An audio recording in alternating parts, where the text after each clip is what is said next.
आज तीसरा दिन है और इस मशीन को यूज करते करते मेरे को पता है कि इसमें क्या क्या चीज़ों को अपग्रेड करना चाहिए कंपनियों वालों को, जिन्होंने भी इस मशीन को बनाया है या जहां से भी ये मशीन आई है।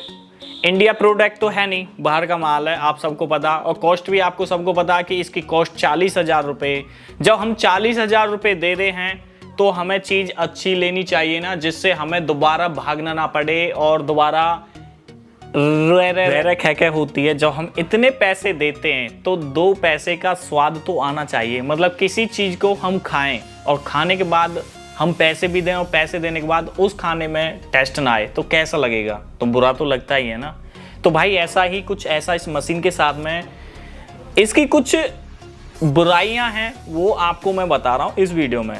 लेनी चाहिए आपको, क्योंकि कोई भी चीज़ आती है तो हमें लेनी चाहिए, क्योंकि उससे हमारा फायदा होता है। फायदा भी है, इसका फायदा भी मैं बताऊंगा क्या फायदा। बुराई इसकी ये है कि इसमें कुछ अपग्रेड होना चाहिए। कंपनी वालों को इसके अंदर कुछ नई अपडेटें करनी चाहिए।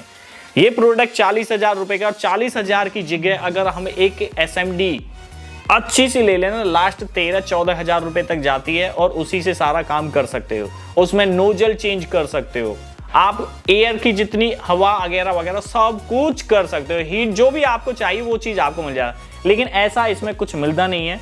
तो देखो भाई, मैं आज इसकी कुछ बुराई है वो बता रहा हूं आपको।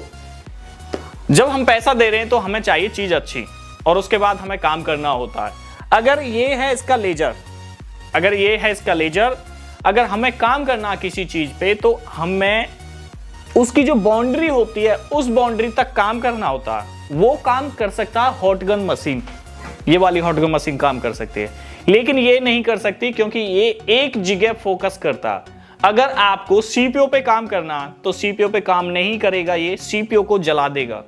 eMMC पे काम करना तो जला देगा।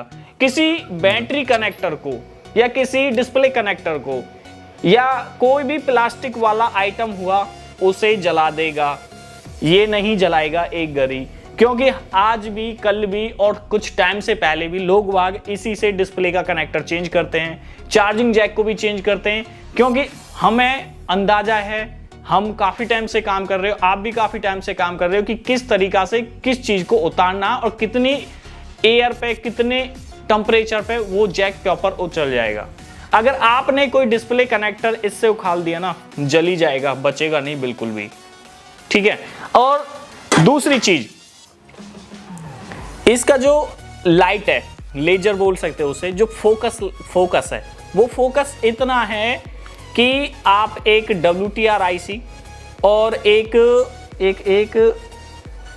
PM लगा लो, PM तक इतना फोकस है। अगर आप इससे CPU और eMMC उतारने लगो और जिसके अंदर प्लास्टिक है तो भाई प्रॉपर जला देगा, डेड कर देगा, कुछ नहीं कर सकते उससे आप। क्योंकि मैं 2 दिन हो गए, तीसरा दिन आज वीडियो बनाने का, उसके ऊपर मैं कंप्लीट वीडियो बना रहा हूं, क्योंकि पूरी वीडियो होनी चाहिए, सभी भाइयों को पता चलनी चाहिए।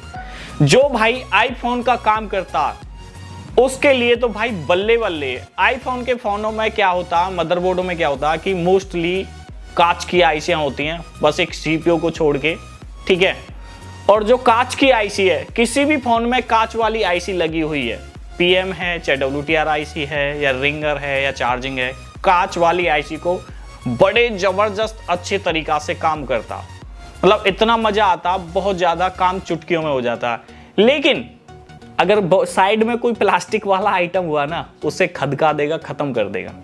हॉटगन मशीन भी गलत है हमारे लिए, वैसे तो सही है। हॉटगन मशीन इसलिए गलत है क्योंकि जब हम कुछ काम करते हैं, कुछ जो जैसे आपका चार्जिंग वाला कनेक्टर की साइड में कुछ पॉइंट हो गए प्लास्टिक वाले, काम कर रहे हो आप इधर और हॉटगन मशीन चल रही है इधर, तो उसे पिघला देता होता। लेकिन अब सिल्वर टेप होगी, बहुत सारी चीज ऐसी हैं जिन्हें हम कंट्रोल करके काम कर सकते हैं। मतलब ये मशीन हमारा काम चला देती है। और दूसरी चीज भाई देखो, ऐसा है अपग्रेड होके आएंगी मशीन, अच्छा काम कर रही है ये भी, और आगे भी करेंगी जो भी कुछ आएंगी। और जिनका भाई आईफोन का काम है या कांच के IC पे काम करना, जिन्हें हमें हाँ भाई एक नए लेवल से, मतलब हमें नए तरीका से काम करना, तो ले सकते हो, कोई इसमें बुराई भी नहीं है और कोई ऐसी बात भी नहीं है कि आपका पैसा खराब भी हो जाएगा। पर लेकिन मैं उनको रिकमेंड करूंगा, बहुत से भाई ऐसे होते हैं कि वो नई चीज़ को लेना पसंद करते हैं, नई चीज़ आई है मार्केट में तो उसे लें हम और किसी भी चीज़ पे अच्छे से काम करें। तो नए भाइयों के लिए तो है नहीं, 2 दिन हो गए मेरे को यूज करते करते, कांच वाली आईसीयू पे तो मज़ा आ रहा है, फट से काम हो जाता है, लेकिन प्लास्टिक वाली चीज़ कोई भी है जला देता, चाहे वो चीज़ सही है। हॉटगन मशीन नहीं, मतलब हॉटगन मशीन से हम कंट्रोल कर लेते हैं, लेकिन इससे नहीं हो पाता। अब या ऐसे लगा लो कि ये हम नई नई चीज़ें इस वजह से यूज कर रहे हैं, ऐसा हो रहा, या हमने कभी यूज नहीं किए या इस वजह से ऐसा हो रहा। तो और एक कमेंट और आया था मेरी वीडियो पे, उस वाली वीडियो पे, कि मैंने भी मशीन ली है, मैं 3 दिन से परेशान हूँ, मैं ट्राई करके देख रहा हूँ, मेरे पे कंट्रोल नहीं हो पा रही या समझ में नहीं आ रही। उसने कमेंट किया, क्या कमेंट है मैं देख लूँगा, जो भी होगा डाल दूँगा आपको, ठीक है।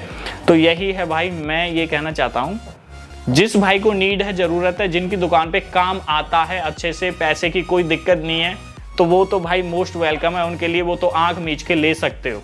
और जिनका थोड़ा बजट मेरी तरह डामाडोल है ऐसा ही कमज़ोर है, तो भाई मैं तो उनसे रिक्वेस्ट करूंगा कि आप अभी ये मशीन परचेज ना करें, क्योंकि आपको इसकी अभी ज़रूरत नहीं है। अगर इससे अच्छा एक SMD ले लोगे आप, कोई सी क्विक की ले लोगे, मैकेनिक की ले लोगे, कोई भी ले लोगे, अच्छा रिस्पॉन्स देगी, पर अभी ये आपके लिए सही नहीं है, ठीक है। और जिनका बजट ठीक ठाक भाई, वो जिनके इंस्टीट्यूट चलते हैं और जिन पे बड़े बड़े सेटों की रिपेयरिंग होती है, तो उनके लिए तो वेलकम ही वेलकम है इस मशीन में, ठीक है। हम जैसे लोगों के लिए नहीं है, जहां हमारे पास कुछ मरे गिरे सेट आते हैं, 4 जगह दिखाते हैं, जब हमारे पास आते हैं, जब उसमें कुछ जान नहीं होती ना, जब हमारे पास लेके आते हैं, ये फोन बन जाएगा क्या, मतलब क्रीम तो उधर, और जो होता ना फटा हुआ दूध, तो वो हमारे पास आता है। तो यही है भाई, इस मशीन के कुछ साइड इफेक्ट थे, वो मैंने आपको बता दिया, और ज़्यादा वीडियो मैं खींचूंगा नहीं, क्योंकि आपको पसंद नहीं है लंबी वीडियो। तो इस मशीन के यही साइड इफेक्ट है कि काम करने में अभी बहुत सारी चीज़ों का सामना करना पड़ रहा, और इसमें कुछ अपग्रेड होने चाहिए। अपग्रेड जैसे आप देखते होंगे, जो चार्जर पे या किसी पे भी बड़ी मशीनें होती हैं जो मतलब छपाई करती हैं, लेजर वाली छपाई होती है, उनमें ये होता है कि जो अब ये जैसे ये है, मतलब इसकी बाउंड्री है, ये बाउंड्री, तो इस बाउंड्री को घटा बढ़ा भी सकते हैं। अब इसकी एक ही जगह फोकस है, और वो फोकस कितना हल्का सा फोकस है। अब उस हल्के से फोकस में आप चाहे तो वो काम कर लो, या eMMC IC को ऐड कर लो, या CPU को ऐड कर लो, या प्लास्टिक वाले उसको कर लो। प्लास्टिक, जो कच्चा प्लास्टिक रहेगा उसमें तो ऐसे धुआं उठा देगा, ठीक है। और जो पक्का प्लास्टिक रहता उसके साथ में कुछ भी नहीं होता, ठीक है। और बाकी यही है भाई। और अगर आपको किसी भाई को मशीन परचेज करनी है तो नीचे लिंक दिया मैंने, वहां से जाके आप बाय कर सकते हो, ठीक है। जो चीज़ सही है सही बताइए, गलत कुछ नहीं बताया। जो चीज़ है मैंने फेस किया, 2 दिन से यूज कर रहा हूं, उसके बाद मैं आपको बता रहा हूं, ठीक है। तो आज की वीडियो में इतना ही, नेक्स्ट वीडियो में बहुत जल्दी मिलेंगे। जय हिंद, जय भारत।